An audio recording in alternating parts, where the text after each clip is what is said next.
The fluorescent lights in the holding cell don't hum. They vibrate. A high-pitched whine that drills into my skull. I'm still in my scrubs, the fabric stiff with dried sweat and something darker, something that smells like copper and failure. My hands are cuffed loosely in front of me, the metal biting into the raw skin of my wrists. I don't feel it. I'm too busy watching the news on the tiny, bolted-down TV across the hall. Serafina is on every channel. Dr. Serafina Quinn, my wife. She's standing at the podium in the hospital's main auditorium, looking like she just stepped off the cover of Chicago Medicine Monthly. Her dark hair is pulled back in that severe, elegant chignon she reserves for board meetings and executions. Today it's both. I stand before you today with a heavy heart, she says, her voice steady, projecting that practiced mix of grief and steely resolve. She doesn't blink, not once. The preliminary findings regarding the passing of Senator Miller point to a catastrophic anesthetic error, a failure to monitor and adjust for intracranial pressure,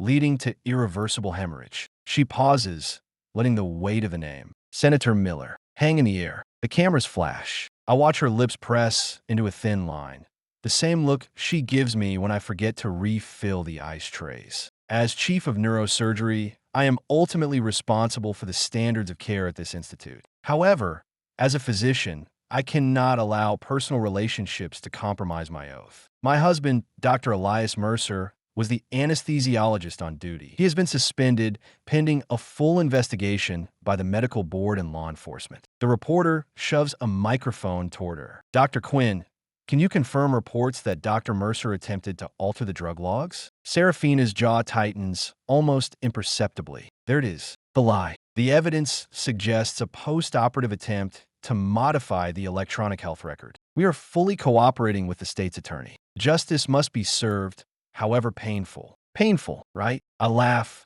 a dry, rasping sound that echoes in the empty corridor. The guard outside my cell glances in, then looks away. He knows who I am. Everyone does now. The rogue anesthesiologist, the Jezebel's husband, the fuck-up who killed a state senator because I couldn't handle the pressure of being married to a goddess. I close my eyes and I'm back in or 7. The air is cool, thick with the sterile scent of iodine and the faint, rhythmic whoosh of the ventilator. Nolan Crest is at the head of the table, hunched over the microscope like he's trying to win a staring contest with the senator's brain. He's got that stupid, self-satisfied smirk on his face, the one he always gets when he's showing off for Sarah. ICP's climbing. Nolan, I say, keeping my tone flat, clinical. My eyes are locked on the monitor. The waveform is spiking, jagged mountain range of pressure. You're hitting the vein of lab. Back off. Now, Nolan doesn't even look up. He adjusts the focus on the scope, his gloved fingers dancing over the controls. Relax, Elias. I've got it. Just keep the pressure down. Sarah wants this clean.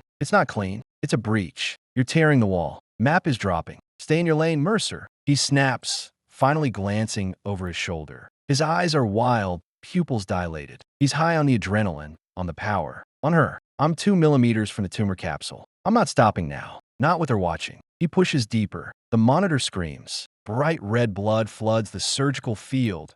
A sudden, violent deluge that obscures the microscope's view. Nolan freezes. The smirk vanishes, replaced by a look of pure, animal panic. The sucker in his hand trembles. Shit, he whispers. Shit, I didn't see it on the scans. I didn't see the variant vein. Oh God. Oh fuck. Blood is everywhere. The patient's pressure bottoms out. I'm slamming drugs into the line. My movement's automatic, precise. Epinephrine. Vasopressin. Nothing is touching it. The bleeding is uncontrollable. I look at Nolan. He's just standing there, his gown splattered crimson, his face the color of old paper. He looks like he's going to vomit inside his mask. Then she's there. Serafina sweeps into the room, her presence sucking all the oxygen out of the space. She doesn't look at the patient, doesn't look at the blood. She looks at Nolan. Her expression is unreadable, but her eyes, those cold blue eyes, are like chips of glacial ice. Get out. Nolan, she says. Her voice is quiet, deadly. He doesn't argue. He practically trips over his own feet, scrambling for the door, leaving a trail of bloody footprints. The scrub nurses are frozen, staring at the mess on the table, their faces masks of terror. Serafina moves to the anesthesia machine. She doesn't look at me. She starts typing on my terminal, her fingers flying over the keys with a speed that makes my stomach turn. BP's refractory. I tell her, my voice hoarse. He's gone, Sarah. He's been gone for 2 minutes. She ignores me. She finishes typing, then turns to the circulator nurse, a young woman named Jess whose hands are shaking so hard she can barely hold a gauze pad. Change the drug log, Serafina says, her tone brooking no argument. Record an anaphylactic crash secondary to a propofol infusion error. Override code is 4491. Jess's eyes widen. Dr. Quinn, the record. I said change it. Serafina barks. She leans closer to the nurse, lowering her voice, but not enough that I can't hear. The senator is dead. Nolan is a liability. Elias here is going to provide the explanation we need. Do you understand? Jess nods, tears streaming down her face, and starts fumbling with the computer. I stare at my wife. My brilliant, ruthless wife. She moves back to my terminal, logging in with my credentials. Credentials she's memorized, probably from watching me type them 1,000 times. She backdates an entry. A false order. 2% lidocaine bolus administered at 14. 22 due to rising SVR. You're framing me, I say. It's not a question. It's an observation, like noting the patient's pupil dilation. She finally looks at me. Her face is perfectly composed, not a hair out of place, despite the carnage around us. You'll take responsibility, Elias. You'll sign the statement. The Millers want a head on a pike, and the board needs a sacrificial lamb. It's the only way to protect the Institute, to protect Nolan's career. Protect him? You just killed a United States senator because he wanted to play hero for you. Her gaze sharpens, and you were supposed to prevent it. You're the anesthesiologist. Maintaining stability is your job. You failed. She steps closer, her perfume, something expensive and sharp, like bergamot and steel, cutting through the stench of blood. Sign a confession. We'll settle quietly. 3 years, maybe less, in a minimum security facility. We'll say it was a tragic mistake, a good doctor who burned out. I'll even make sure you have a fun setup for when you get out. You can start over, somewhere else. And if I don't? Her smile is a thin, cruel slash. Then I'll make sure the state's attorney sees those altered records as evidence of a cover-up. They'll charge you with felony tampering, fraud, and manslaughter. You'll die in Statesville, Elias. And when you get out, if you ever get out, you'll never practice medicine again. No hospital in the country will touch you. Your family will disown you. You'll be nothing. She turns to leave, then pauses at the door. Think about it. Think about what's best for everyone, including yourself. The door swings shut behind her with a heavy thud. Now back in the holding cell, the reality of it settles over me like a lead blanket. The betrayal isn't just professional. It's intimate. It's the way she looked at Nolan with concern and at me with cold calculation. It's the way she used my own login to forge my guilt. It's the way she offered me a prison sentence as a favor. The door clangs open. It's her. She's traded the surgical scrubs for a charcoal gray Armani suit, the jacket tailored to perfection, the skirt hitting just above the knee. She looks like a Fortune 500 CEO about to close a hostile takeover. Nolan is behind her, carrying her coat over his arm like a goddamn lapdog. He won't meet my eyes. It looks like he hasn't slept, his usual swagger replaced by a jittery nervousness. She gestures for the guard to give us a moment. He hesitates,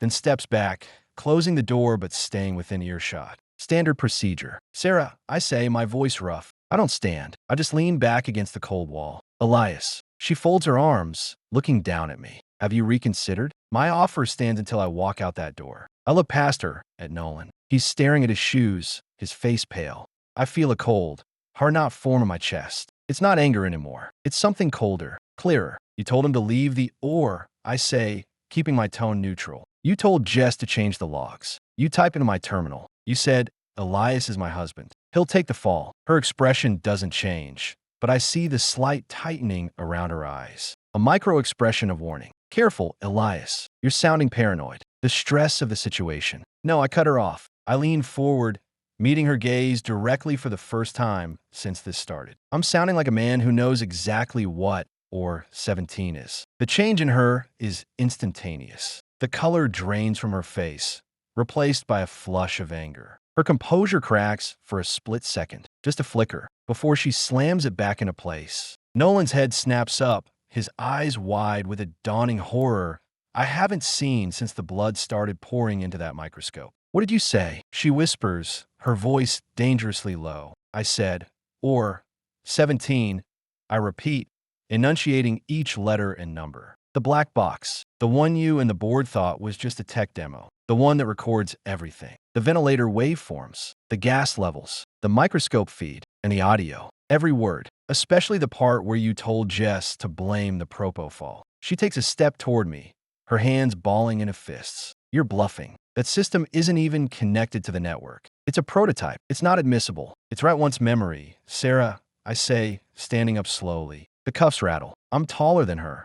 And for the first time, I see her realize it. It's designed to survive a fire. It's got your voice. It's got Nolan admitting he missed the vein. It's got you ordering a cover-up. It's the truth. And the truth doesn't need to be connected to your precious network to destroy you. She stares at me, her chest rising and falling a little too quickly. The Ice Queen is melting. Good. You think you can threaten me? She hisses. I will bury you so deep. You already buried me. I interrupt. You put me in this cell. You handed me to the wolves. You ended our marriage the moment you decided my life was worth less than Nolan's career and your father's legacy. I take a step closer, close enough to see the flecks of gold in her terrified blue eyes.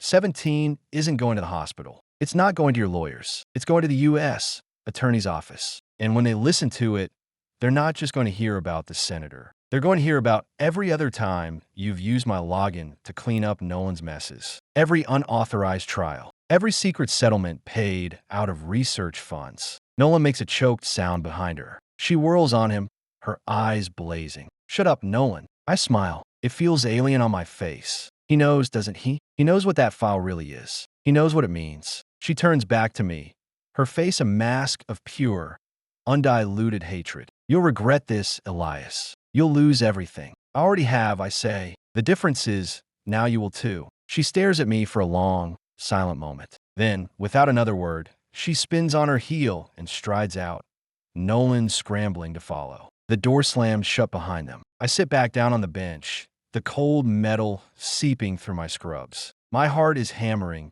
but my mind is clear, crystal clear. For the first time since I woke up in this cell, I feel a sense of purpose. A cold, hard certainty.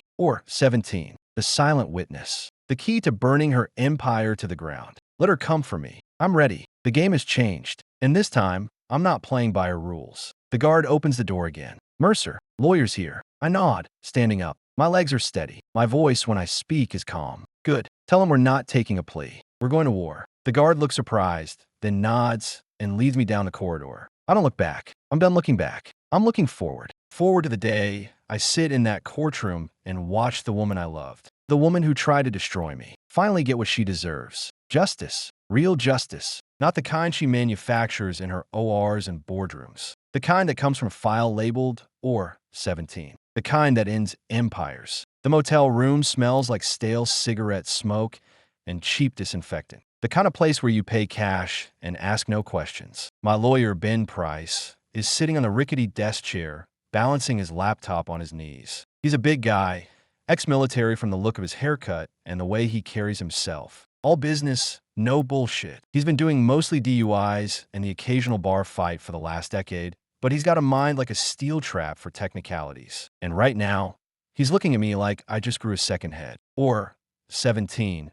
He repeats, his voice a low rumble. He sets the laptop down and looks up, his eyes narrowed. You're telling me there's a recording of the entire surgery? Audio and video? And your wife doesn't know it exists? She knows the boxes are there, I say, pacing the narrow strip of carpet between the two twin beds. My muscles are still stiff from the holding cell, my mind racing. The board approved them as a technical feasibility study for intraoperative monitoring. They think it's just a data aggregator for equipment maintenance. They never bothered to integrate it into the EMR. It's a ghost in the machine, Ben. A ghost with a perfect memory. He grunts, rubbing a hand over his shaved head. And you have access to this. Ghost? I wrote the access protocols myself 2 years ago, I tell him. After the third time Nolan Crest nearly killed a patient because he was too busy showing off for Sarah to read a pre-op MRI properly. I needed an insurance policy, something that couldn't be touched by her IT department or her lawyers. I stop pacing and look at him. It's stored on a physically isolated server in the basement archives. Write once optical drive. No network connection. It's designed to survive a power outage, a system crash, or even a fire. It's tamper-proof. Ben leans back, the chair creaking under his weight. A slow, dangerous smile spreads across his face. Son of a bitch. You mean to tell me that while she was up there playing the grieving widow and the fearless leader, you had the murder weapon in your pocket the whole time? Not the murder weapon. I correct him. The exoneration weapon and the indictment weapon. There's a difference. He nods, his expression turning serious. Okay, walk me through it. What exactly does this file show? I take a breath,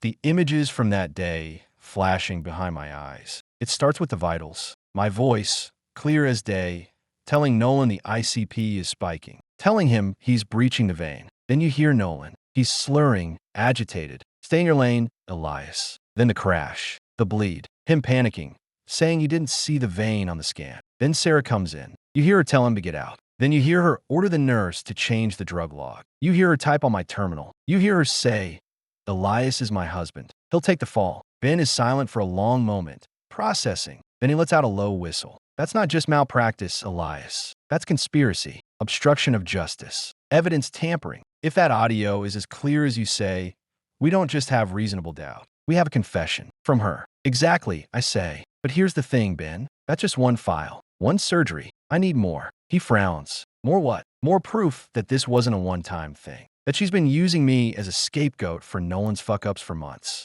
That she's been covering up a pattern of negligence and fraud. I move to the desk and tap the laptop screen. The 17 system doesn't just record one case. It archives everything. I need you to get me into that basement. Tonight. Ben stares at me, then shakes his head, a short, sharp bark of laughter escaping him. Tonight? Elias, you're out on bail for manslaughter and evidence tampering. If you go anywhere near that hospital, their security will spot you on a camera and haul your ass back to jail before you can say HIPAA violation. I'm not going to front door, I say, my voice cold. There's a service entrance on the lower level, near the loading dock. The keycard access resets at midnight. I have a generic maintenance card from my old badge. It might still work. The server room is off the main archive hallway. It's not even locked. They never thought anything valuable was in there. He looks at me like I'm insane. This is a terrible idea. This is how you get caught. This is how you lose everything. I already lost everything, I remind him. My career,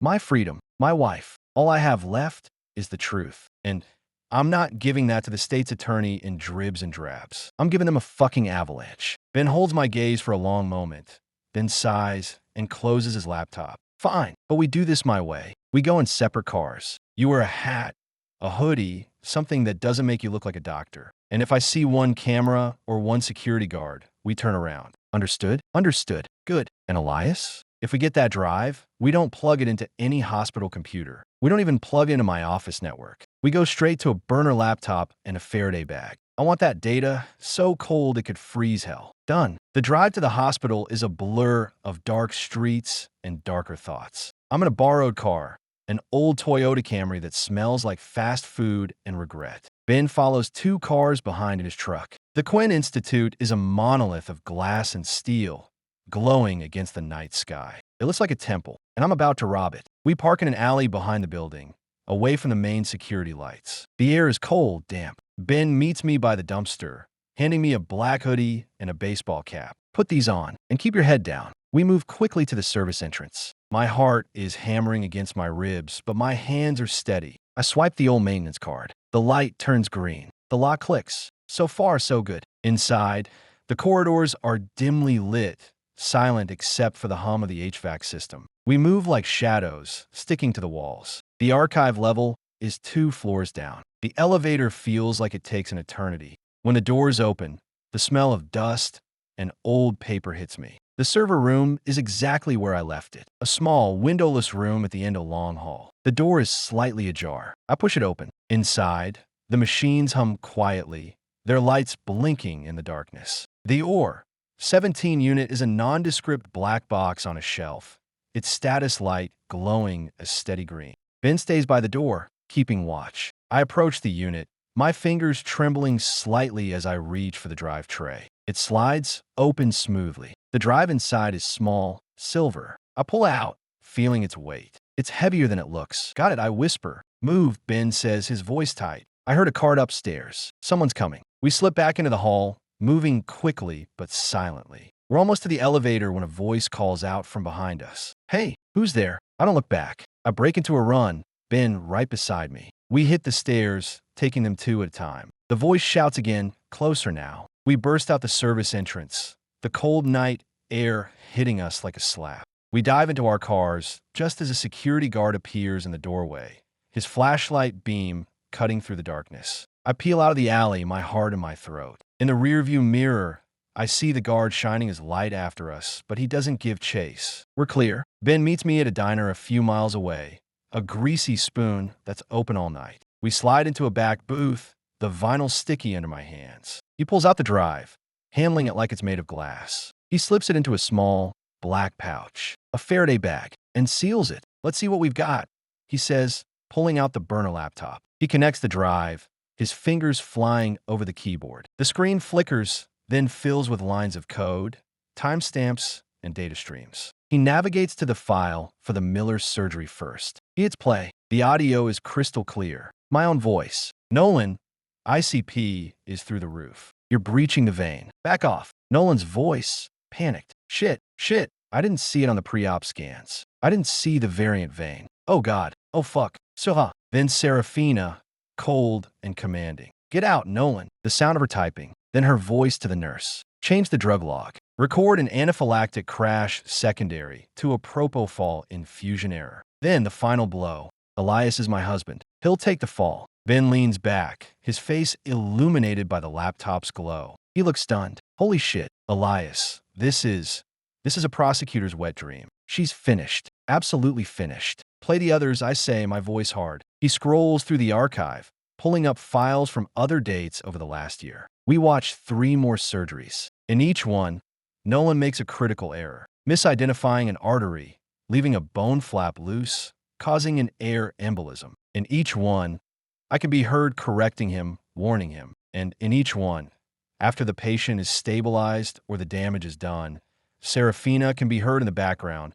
her voice low, instructing someone to adjust my anesthesia records to explain away the complications. She's been using your login for months. Ben whispers, his earlier bravado replaced by a grim awe. Every time Nolan fucked up, she made it look like you were over-medicating or under-monitoring. She used your credentials to authorize drug overrides that never happened. She framed you for his incompetence. Over and over again. He keeps scrolling, then stops on a series of files in a separate, encrypted partition. What's this? These aren't surgery logs. These are research files. Patient names, treatment protocols. Elias. These look like unauthorized human trials. Stem cell therapies. Genetic markers. Things that haven't been approved by the FDA. I lean in, my blood running cold. I recognize some of the names. Patients who had signed up for observational studies but were clearly getting experimental treatments. Nolan's pet project, I murmur. Sarah was funding it through the research budget,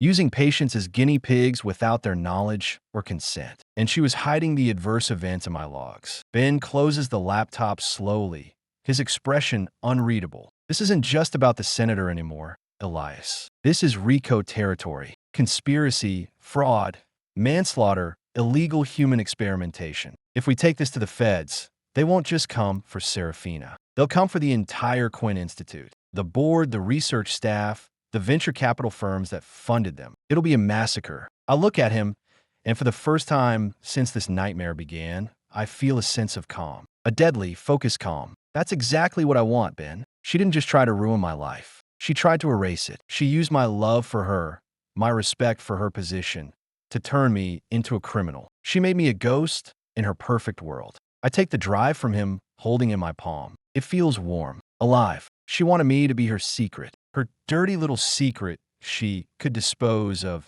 when I became inconvenient. Well, now I'm her biggest liability, and I'm not going to be a secret anymore. Ben studies me for a long moment, then nods slowly. All right, we go to the U.S. attorney, but we do it smart. We don't just hand them a drive. We set up a proffer agreement, immunity for you in exchange for the evidence. We make sure they understand that you were a victim of her conspiracy, not a participant. Agreed, I say, but I want one condition. What's that? I want to be the one to tell her it's over. I want to see her face when she realizes that the ghost she tried to bury just walked out of the grave. Ben smiles, a cold, hard smile that matches my own. I think that can be arranged. Let's go to war, Elias. He starts to pack up the laptop, but I stop him. Wait, one more thing. He looks up. Search Nolan Crest's name in those research files. Look for any mention of off-label applications or patient outcomes. I want to know exactly how deep this rabbit hole goes before we drop the hammer. Ben nods and reopens the laptop. He types in the search terms. The screen fills with results. His eyes widen as he reads. Jesus Christ, Elias. These aren't just trials. These are fatalities, unreported deaths. And look at this, the money trail. Millions of dollars in research grants being funneled into offshore accounts. Accounts linked to Serafina's father's private equity firm. He looks up at me, his face pale in the glow of the screen. She didn't just cover up mistakes, Elias. She built an empire on them. An empire of lies, fraud, and murder. I stare at the screen, at the names of the dead patients, at the trails of money leading back to the woman I once loved. The cold calm inside me hardens into something like ice, something like vengeance. Then it's time that empire fell, I say softly. Ben closes the laptop and looks at me, his expression resolute. We'll start with the U.S. attorney first thing in the morning. We'll need to copy the drive, secure the original, and prepare a detailed timeline. This is going to be a long fight, Elias. Are you ready for it? I meet his gaze, and I don't blink. I was ready the moment she decided my life was hers to sacrifice. I've been living in her shadow for years. It's time she lived in mine. I stand up, slipping the drive into my pocket. It feels heavy. It feels like justice. It feels like the end of everything Serafina Quinn has ever built. Let's go, I say. It's time to wake up the feds. As we walk out of the diner and into the cold Chicago night, I don't look back. I'm not the same man who walked into that, or I'm not the same man who sat in that jail cell. I am the man who holds the key to her destruction. I am the man who will burn her empire to the ground. And I will enjoy every second of the inferno. The U.S. Attorney's office in the Dirksen Federal Building smells like burnt coffee and ambition. Assistant U.S. Attorney Diane Geller doesn't bother with pleasantries. She's a tall, angular woman with a permanent scowl etched on her face and a reputation for being the last person you want to see across a grand jury table. She takes the drive from Ben Price like it's a live grenade, her eyes narrowing as she slots it into her own secured laptop. Mr. Mercer, she says, her voice a gravelly rasp that speaks of 20 years smoking unfiltered cigarettes. Your lawyer tells me you've got a death wish, or a very large pair of brass ones, handing over evidence you technically stole from a federal facility while out on bail for evidence tampering. She shakes her head, not looking up from the screen. You've got the worst instincts of any cooperating witness I've ever met. I didn't steal it, Ms. Geller, I reply, my voice steady. I retrieved exculpatory evidence that was being illegally withheld by the primary subject of your investigation. And I'm not a witness. I'm the victim. She finally looks up, her eyes like shards of gray flint. Victim? You were logged into that terminal, doctor. Your credentials were used to alter records. That makes you an accessory, at best, until I see something that changes my mind. She hits play on the OR 17 file. The silence in the room is absolute as the audio plays. My voice, sharp and clinical. Nolan's panic, raw and undisguised. Shit, I didn't see it on the pre-op scans. Oh fuck.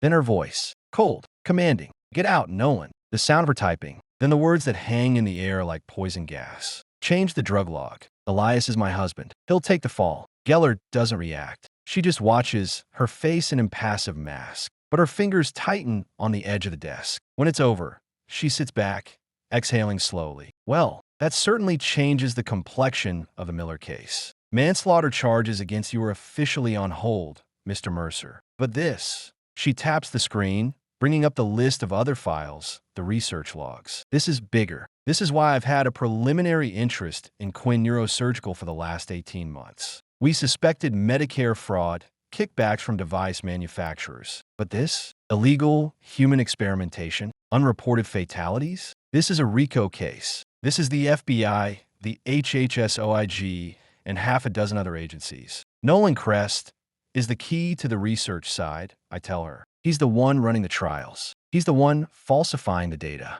But Serafina Quinn is the architect. She provides the patients, the facilities, the cover-ups, and the money. The offshore accounts Ben mentioned, they're linked to her father's firm. They're paying off families to stay quiet, burying malpractice suits before they can become discovery mines. Geller leans forward, steepling her fingers. You expect me to believe you had no knowledge of these trials, Dr. Mercer. You worked side by side with these people. You were married to the lead conspirator. I knew Nolan was incompetent and Sarah was ruthless.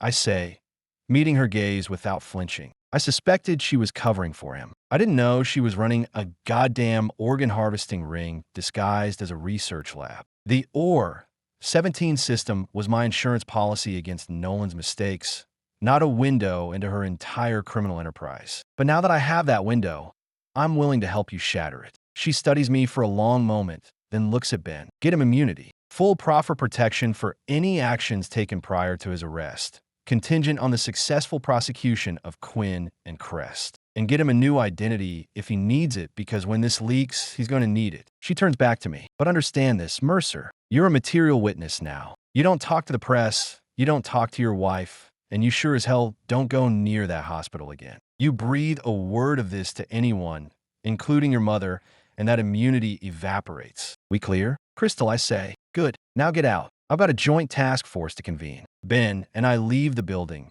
stepping out into the harsh Chicago sunlight. The city feels different now, sharper, more defined, like I've been living in a fog, and it just cleared. How does it feel? Ben asks, lighting a cigarette, a habit he's clearly trying to quit, but fails at moments like this. Like the first move in a game of chess, I reply. And Sarah just lost her queen. Over the next 72 hours, the world Serafina built begins to crack. It starts with a quiet subpoena for Nolan Crest personnel files and the Institute's research grants. Then, the FBI shows up at the hospital, not in raid jackets, but in dark suits, asking polite but pointed questions in the executive offices. I watch it unfold from my shitty motel room, tracking the news and Ben's updates. Then the leak. Someone, probably one of the junior researchers scared of going to jail, talks to the Tribune. The headline screams, "Federal probe targets Quinn Neurosurgical Institute over research irregularities." The article mentions the Miller case, the anesthetic error, and now, questions regarding patient consent and data integrity. I know the moment Serafina reads it. My burner phone vibrates with a text from a number I don't recognize, but I know the tone. It's a single word. Where? I don't reply. An hour later, the phone rings. It's her. I answer, putting it on speaker. "Elias," she says. Her voice is deceptively calm, but I can hear the razor wire underneath. "What the fuck have you done?" "I got a new phone," I say, my tone flat. "Yours seems to be compromised by the FBI's wiretap order." "You gave them the file," she hisses. "You actually gave them, or 17. Do you have any idea what you've unleashed? You've destroyed everything. The research, the hospital, Dad's legacy. I destroyed a criminal conspiracy that you built on the bodies of your patients." I cut her off. "I didn't leak anything to the press, Sarah. That was your own people. The ones you forgot to pay off. The ones who saw what you were doing and decided they didn't want to go to prison for you. You ungrateful son of a bitch." She spits. "I gave you everything. I protected you. I kept you from being a nobody in a community hospital. And this is how you repay me? By burning it all down? By siding with those bureaucratic thugs who wouldn't know a scalpel from a stapler? You didn't protect me," I say, my voice hardening. "You used me. You used my credentials, my silence, and my love as a shield for your lover's incompetence and your own greed. You made me a ghost in my own life. Now, you're the one who's going to disappear. You think you're safe?" She sneers. "You think your little immunity deal makes you a hero? You're a co-conspirator, Elias. You were in that, or you knew about the records. They'll tear you apart on the stand. I'll make sure of it. Maybe," I say, "but I'll be testifying against you, not for you. And unlike you, I don't have a history of fraud, illegal experiments, and wrongful death settlements hidden in my closet. All I have is the truth. And the truth, Sarah, is that you're a murderer who hides behind a white coat." She's breathing heavily now, the composed Ice Queen finally melting into the furious, desperate woman underneath. "You'll regret this. I will bury you so deep they'll need a mining drill to find your bones. I will make sure you never practice medicine again. Not in this country or any other. I will take everything from you. You already took everything from me," I say softly. "My career, my reputation, my marriage. All that's left is my freedom. And I'm going to use that freedom to watch you rot in a federal prison cell. Goodbye, Serafina." I hang up. The phone rings again immediately. And again. I turn it off and toss it onto the bed. Ben calls an hour later. "She's losing it," he says, sounding grimly satisfied. "The FBI just executed a search warrant at her condo and the Institute. They've seized servers, hard drives, patient files. And Nolan Crest is currently in the wind. His apartment was empty when they went to pick him up. She's trying to get him out of the country, but the feds have already flagged his passport and credit cards. She'll try to buy him a way out. I say, use the offshore accounts. Let her try, Ben replies. The Treasury Department is already tracking those transactions. Every dollar she moves is another charge. Speaking of which, the U.S. Attorney's Office wants you to testify before the grand jury next week. They're going to indict her on conspiracy, fraud, and multiple counts of involuntary manslaughter related to the trial patients. Has she been arrested yet? Not yet. They're giving her enough rope to hang herself. She's lawyered up with the best defense team in the city, but they're going to drop her the second they realize the depth of the RICO charges. No one wants to go down with that ship. The next few days are a blur of grand jury testimony, debriefings with FBI agents, and reviewing more of the 17 files with Geller and her team. The evidence is overwhelming. We find more clips of Serafina ordering record alterations, more instances of Nolan's botched surgeries, and a clear paper trail linking the offshore accounts to payoffs for families of patients who died in the unauthorized trials. One name keeps popping up, a young woman named Maria Gonzalez, whose stroke during a routine aneurysm repair was actually a catastrophic reaction to one of Nolan's experimental stem cell injections. Sarah paid her family $2 million in hush money, coded as a research grant. Then the breakthrough. Ben calls me late one night, his voice tight with excitement. They've got Nolan. He tried to cross the border into Canada using a fake ID. He's in custody in Detroit. And Elias. He's talking. He's singing like a goddamn canary. About what? Everything. The trials, the cover-ups, the payoffs. And most importantly, about Serafina. He's got emails, text messages, even audio recordings of her directing him to falsify data and administer unapproved treatments. He's going to testify against her in exchange for a reduced sentence. He's throwing her under the bus to save his own skin. I feel a cold sense of satisfaction. She used him as a shield, and now he's using her as a raft. Poetic, more like desperate, Ben says. He knows he's facing life without parole if he goes to trial. But with his testimony, they've got enough to arrest her tonight. Sure enough, the news breaks at 11:00 p.m. Dr. Serafina Quinn arrested in federal corruption probe. The footage shows her being led out of her downtown office in handcuffs, her perfectly coiffed hair mussed,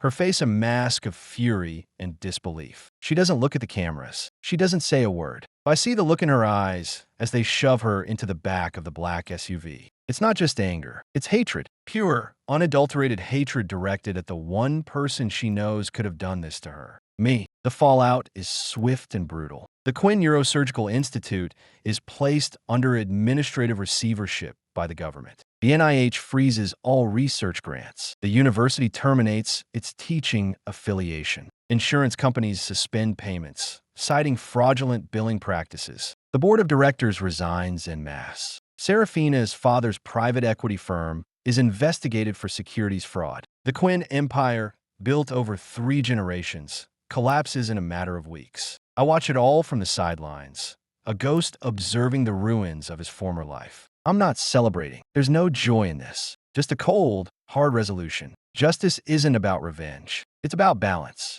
And the scales have finally tipped. Ben picks me up the morning after her arrest. We drive to a diner in a quiet suburb. He slides a copy of the Chicago Sun-Times across the table. The front page is a photo of Serafina in cuffs. The headline, Queen of Quintoppled. Federal charges allege murder, fraud, and illegal experiments. She's out on bail, but it's a $10 million bond, Ben says, stirring his coffee. Her passport is surrendered. She's confined to her condo with an ankle monitor. She's finished Elias. Legally, professionally, financially. Even if she beats the criminal charges, which she won't, not with Nolan's testimony and that, 17 file. She's done in medicine. The medical board will revoke her license before the first trial date. I look at the photo. She looks smaller somehow, less invincible. She'll try to fight it, I say. She'll try to use every legal trick in the book to delay, to discredit, to intimidate. She'll come after me, Ben. She'll try to subpoena my records, question my mental state,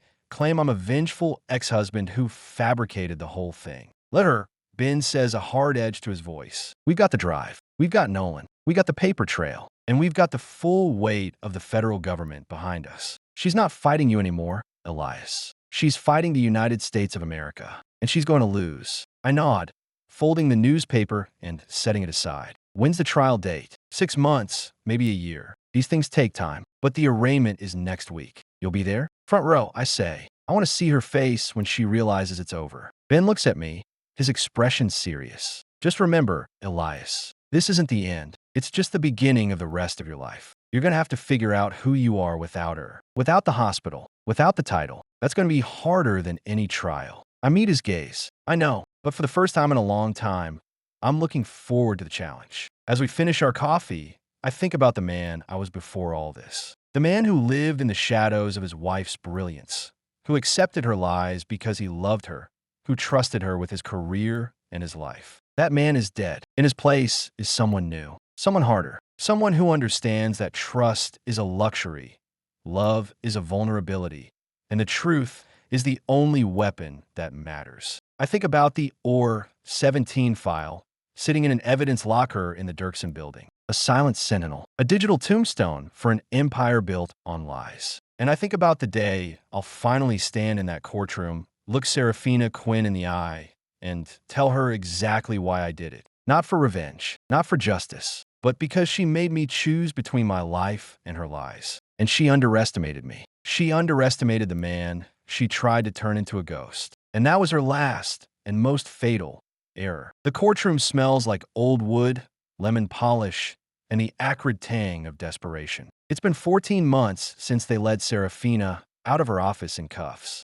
14 months of discovery motions, depositions, and media circuses. Today is the day it ends. The United States versus Quinn. The trial of the century. The press is calling it. I'm sitting in the front row of the gallery, behind the prosecutors. Diane Geller is at the head of the table, looking as sharp and unforgiving as ever. Next to her is a younger AUSA, a guy named Ramirez, who handled most of the grunt work on the medical fraud charges. They've got stacks of evidence binders in front of them, but the only exhibit that matters is a small, silver drive sitting in a padded evidence box. Or 17. The defense table is a different story. Serafina is there, dressed in a charcoal gray skirt suit that probably costs more than my car. Her hair is perfect, her makeup flawless. She looks every inch the brilliant surgeon she used to be. But her eyes are hollow, sunken. She doesn't look at me. She hasn't looked at me once since they brought her in, flanked by 2 deputy U.S. Marshals. Her lead counsel, a high-priced shark named Julian Vane, is whispering furiously in her ear. He looks pissed. He should. His client is a sinking ship, and he just found out the lifeboats are gone. The judge, an older woman with a reputation for zero tolerance for medical bullshit, calls the court to order. Let's get this show on the road, people. The government may call its next witness. Geller stands. The United States calls Dr. Nolan Crest. The tension in the room spikes. All heads turn toward the side door. Nolan walks in, looking like a ghost of his former self. He's lost weight, his skin is sallow, and he's wearing a cheap brown suit that hangs off his frame. He's already pleaded guilty to multiple counts of involuntary manslaughter and conspiracy. In exchange for his testimony against Serafina, he got a deal. 30 years, no parole, better than the life sentence he was facing. He takes the stand, his hand trembling as he swears in. Vane starts the cross-examination with his usual bluster. Dr. Crest, isn't it true that you are testifying today only to save your own neck? That you would say anything,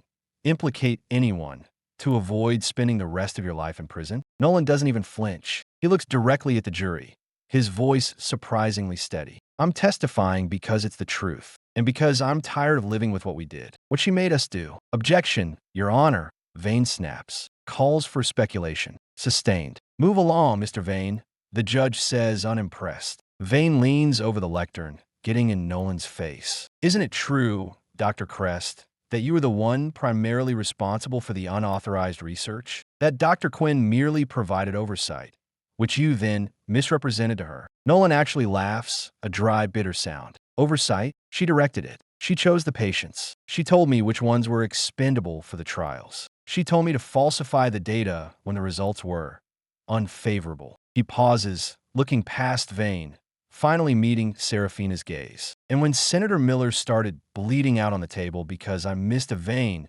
she didn't hesitate. She told me to run. She told me Elias would take the fall. I heard it with my own ears. It's on that recording. He points a finger at the evidence box containing or 17. The move is simple, but it lands like a hammer. The jury follows his finger. So does Serafina. For the first time, I see a flicker of something other than icy contempt in her eyes. It's fear. Raw, naked fear. Vane tries to recover, but he's drowning. He moves on to the financial records, try to paint Nolan as the mastermind of the offshore accounts. Nolan dismantles him piece by piece, detailing exactly how Serafina's father's firm moved the money, how she signed off on every payment to the families of the dead trial patients. By the time Geller redirects, Nolan is a sympathetic figure, a weak, arrogant man who was completely dominated and manipulated by a woman far more ruthless than he could ever be. When Nolan steps down, the air in the courtroom feels thinner. The defense's entire strategy, blaming everything on Nolan and the rogue anesthesiologist, is in tatters. Geller turns to the judge. Your Honor, the government moves to admit Exhibit 42A into evidence. The recording from the OR 17 surgical data recorder, dated the day of Senator Miller's surgery. Vane is on his feet instantly. Your Honor, we've been over this. The chain of custody is questionable. The device was not part of the official medical record. It's a private recording made without consent. The defendant was informed of the recorder's presence as part of the standard operating procedure for the pilot program.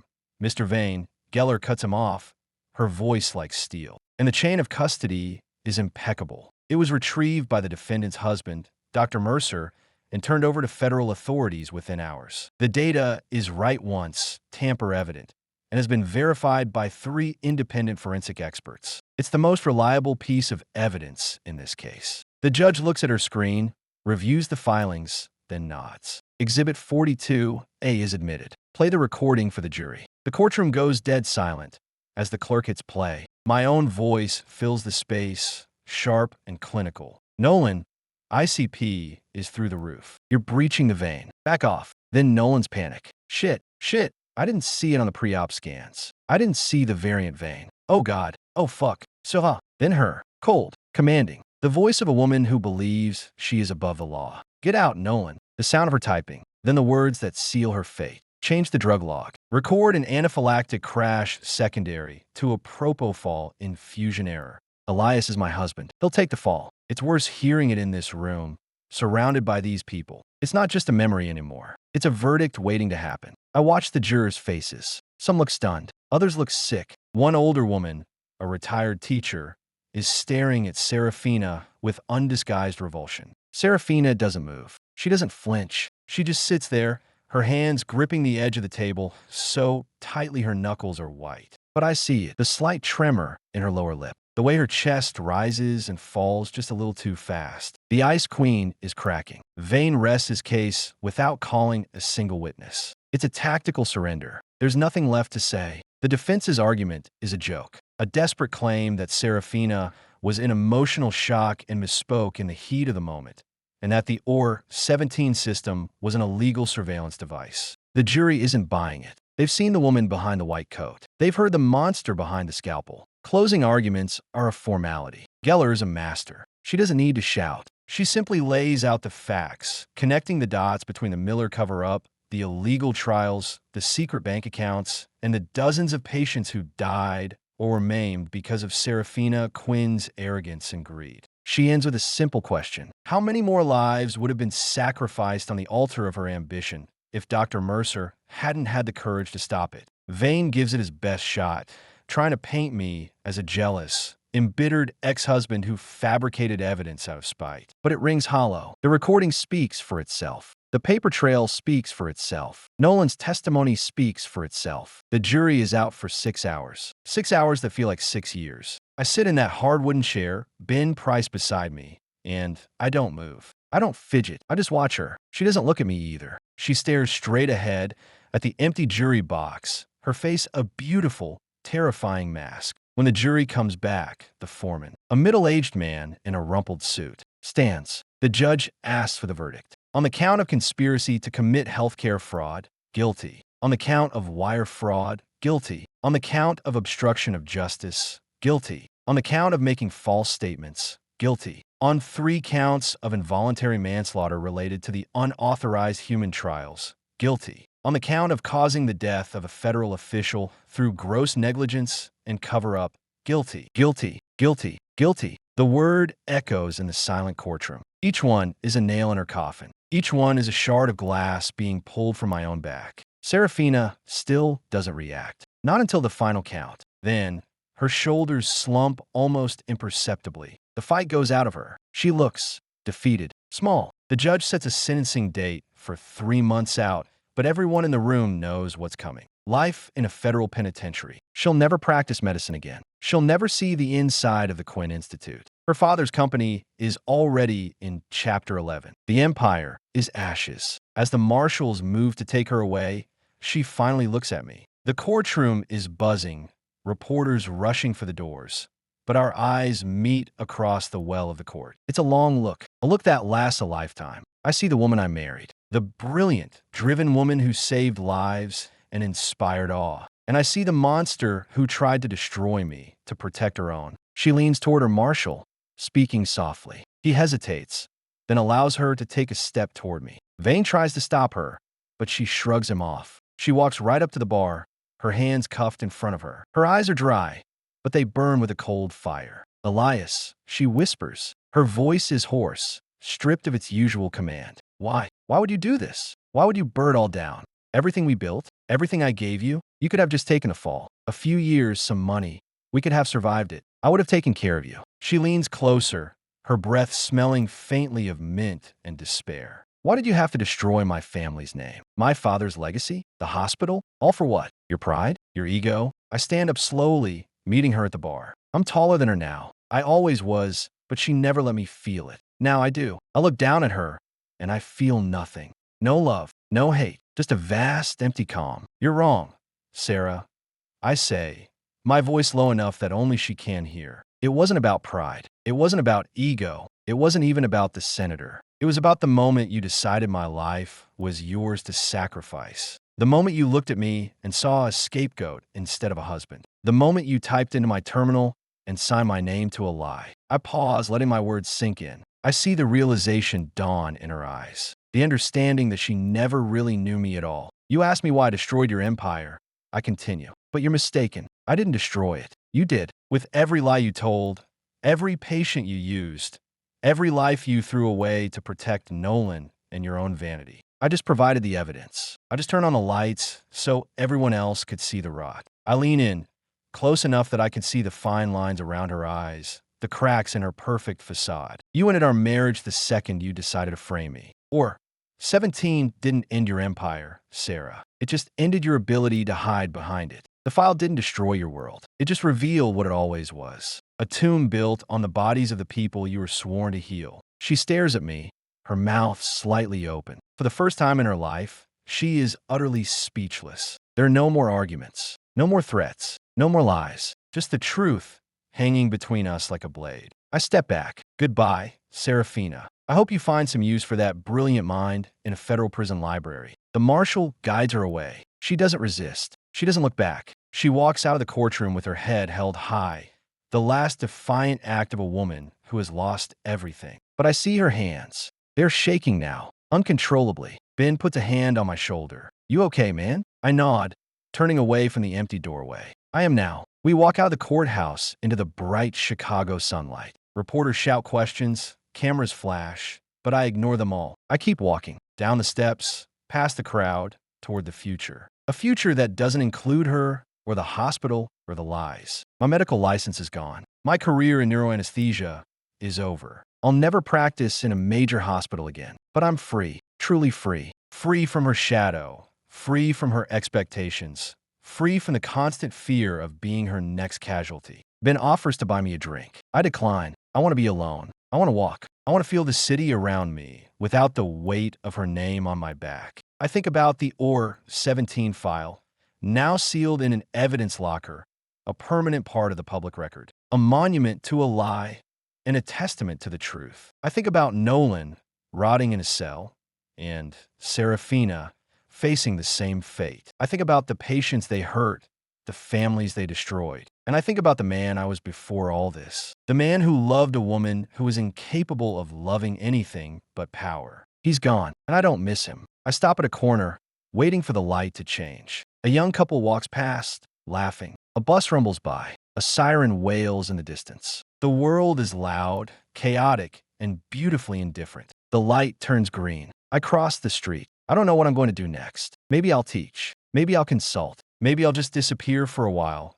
Go somewhere warm and quiet where no one knows my name or my story. It doesn't matter. For the first time in my adult life, I have a choice. I have a future that I get to define, not one that's been dictated by a woman's ambition. I walk on, leaving the Dirksen building behind, leaving the Quins behind, leaving the ghosts behind. The empire is fallen. The king is dead, and the ghost who haunted it has finally been laid to rest. I am Elias Mercer, and I am finally free.